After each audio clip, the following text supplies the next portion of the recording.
Chapter 6. And it came to pass in the 480th year after the children of Israel were come out of the land of Egypt, in the 4th year of Solomon's reign over Israel, in the month Ziv, which is the 2nd month, that he began to build the house of Jehovah.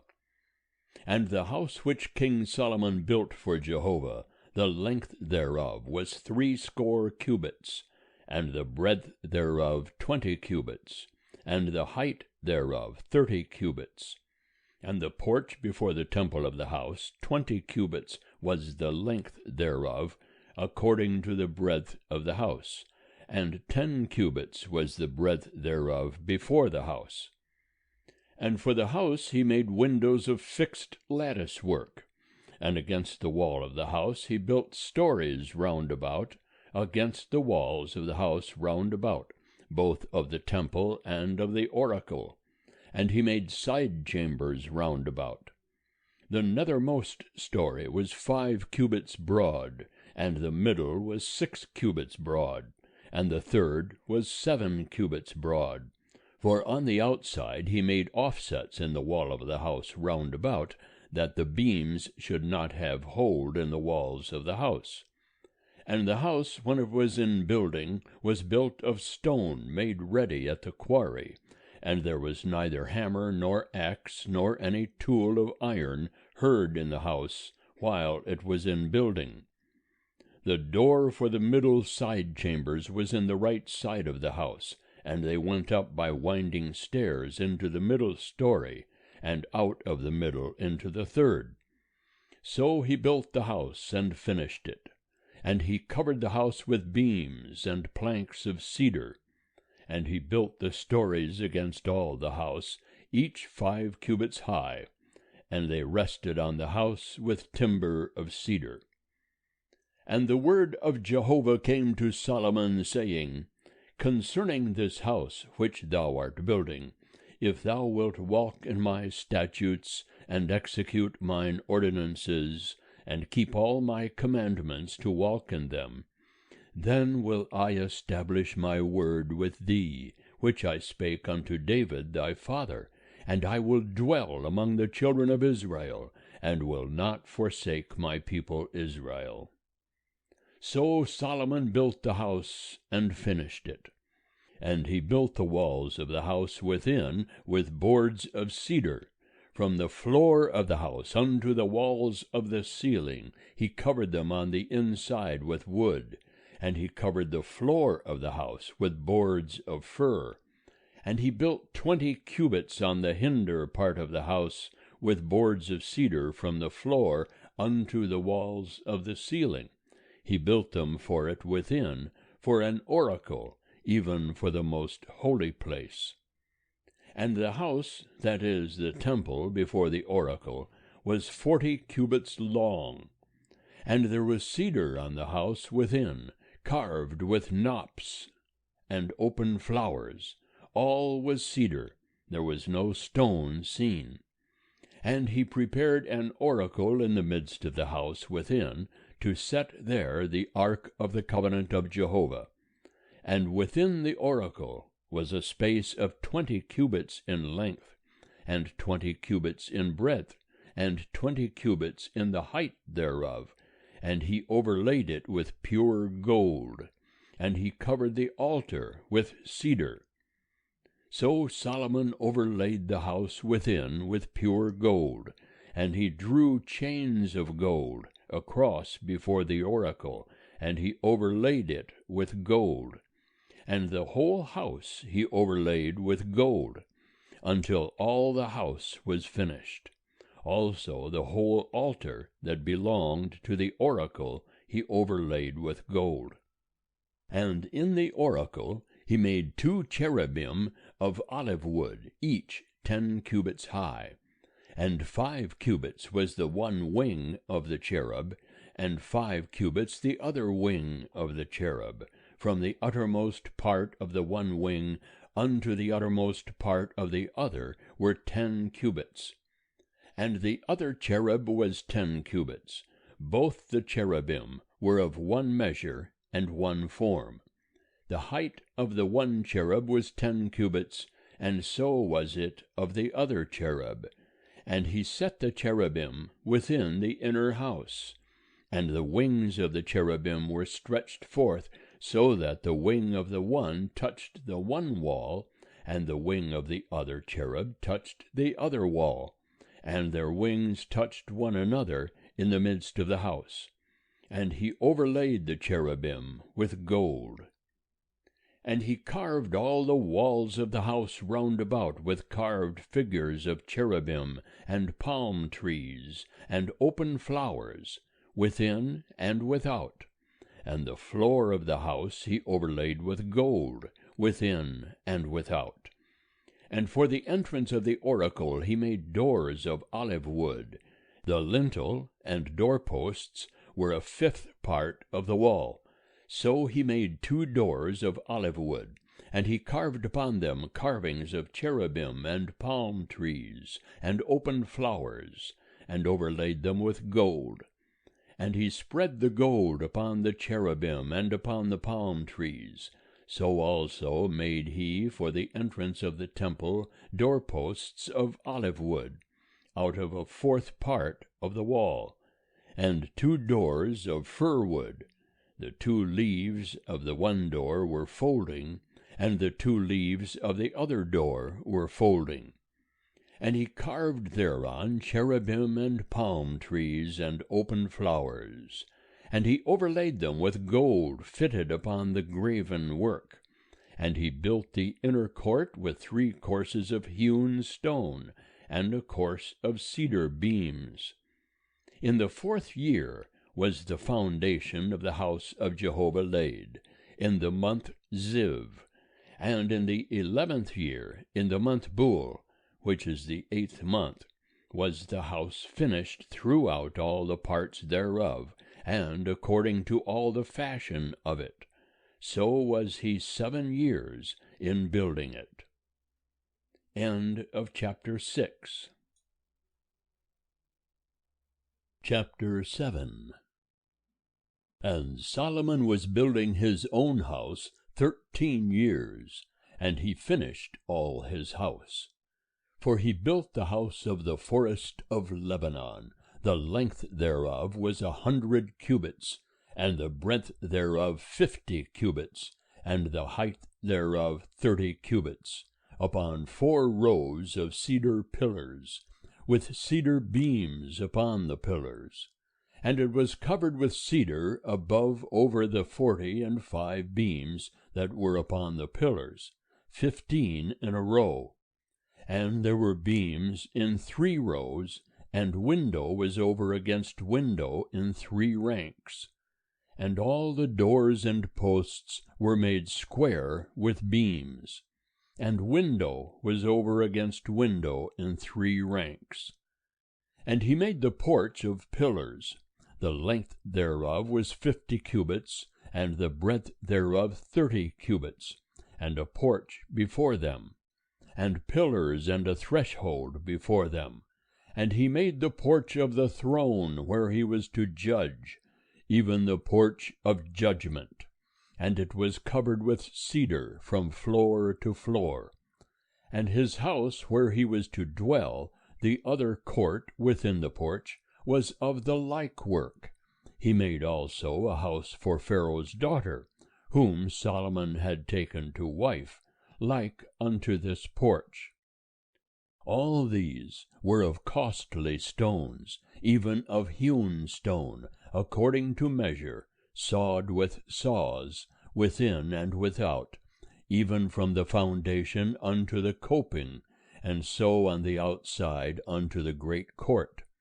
And the foundation was of costly stones, even great stones, stones of 10 cubits, and stones of 8 cubits.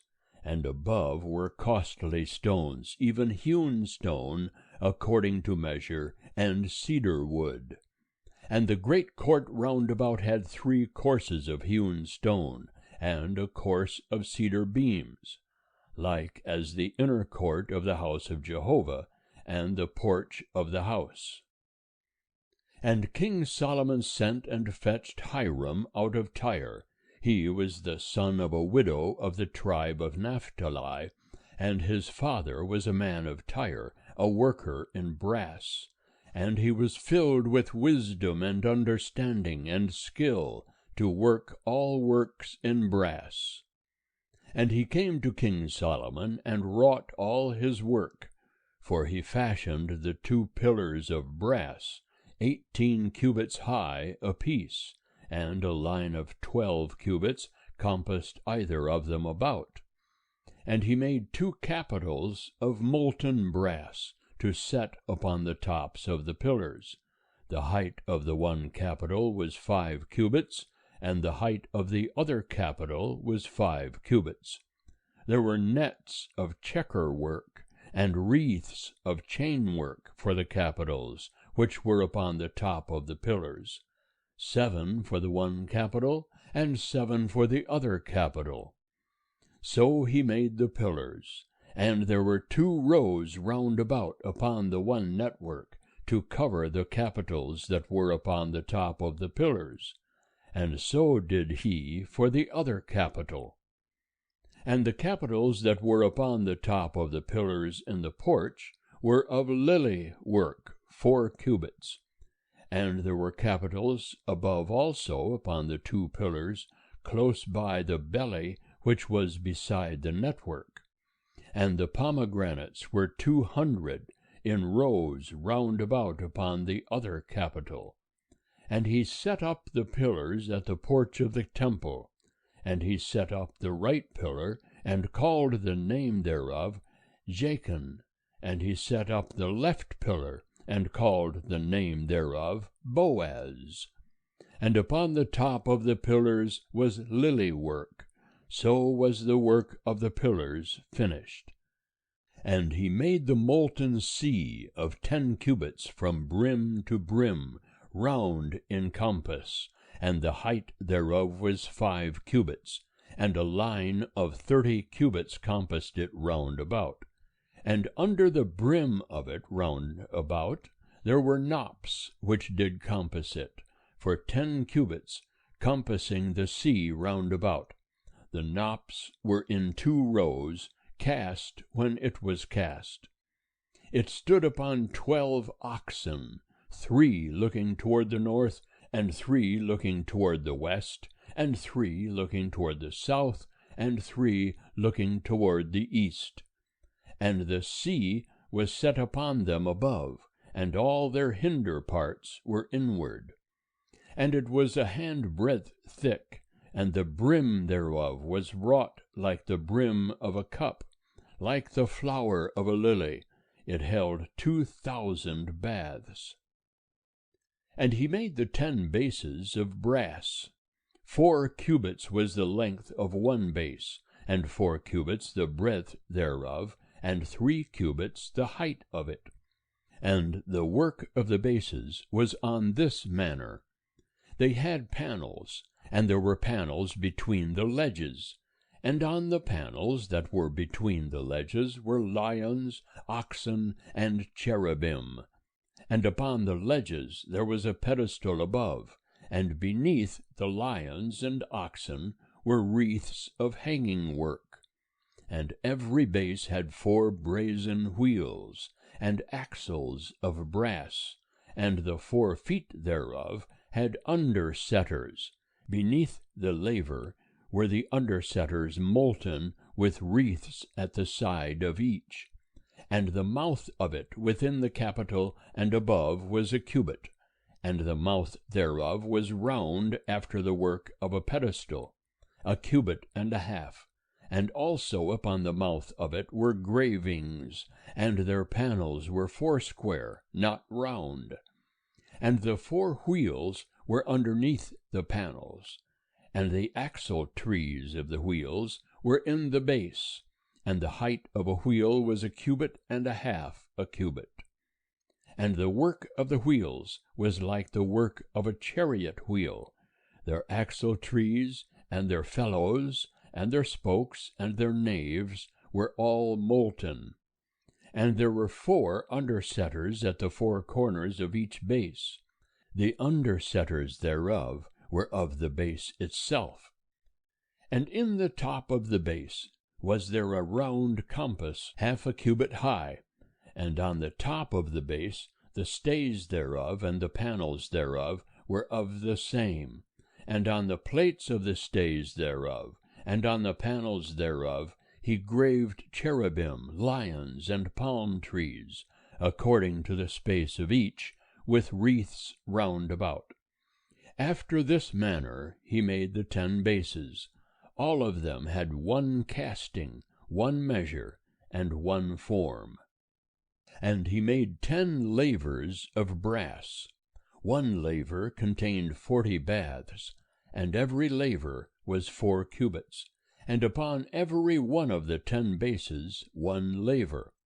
And he set the bases 5 on the right side of the house, and 5 on the left side of the house. And he set the sea on the right side of the house eastward, toward the south. And Hiram made the lavers and the shovels and the basins.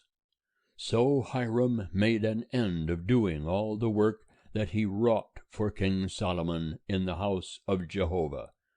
The 2 pillars and the 2 bowls of the capitals that were on the top of the pillars, and the 2 networks to cover the 2 bowls of the capitals that were on the top of the pillars, and the 400 pomegranates for the 2 networks, 2 rows of pomegranates for each network to cover the 2 bowls of the capitals that were upon the pillars, and the 10 bases and the 10 lavers on the bases, and the 1 sea, and the 12 oxen under the sea, and the pots, and the shovels, and the basins, even all these vessels which Hiram made for King Solomon in the house of Jehovah, were of burnished brass. In the plain of the Jordan did the king cast them, in the clay ground between Succoth and Zarethan. And Solomon left all the vessels unweighed, because they were exceeding many. The weight of the brass could not be found out. And Solomon made all the vessels that were in the house of Jehovah, the golden altar, and the table whereupon the showbread was of gold, and the candlesticks, 5 on the right side and 5 on the left, before the oracle, of pure gold, and the flowers, and the lamps, and the tongs of gold, and the cups, and the snuffers, and the basins, and the spoons, and the firepans of pure gold, and the hinges, both for the doors of the inner house, the most holy place, and for the doors of the house, to wit, of the temple, of gold. Thus all the work that King Solomon wrought in the house of Jehovah was finished.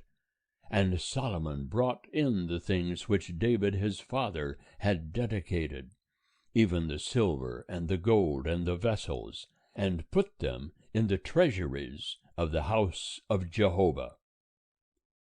End of chapter 7.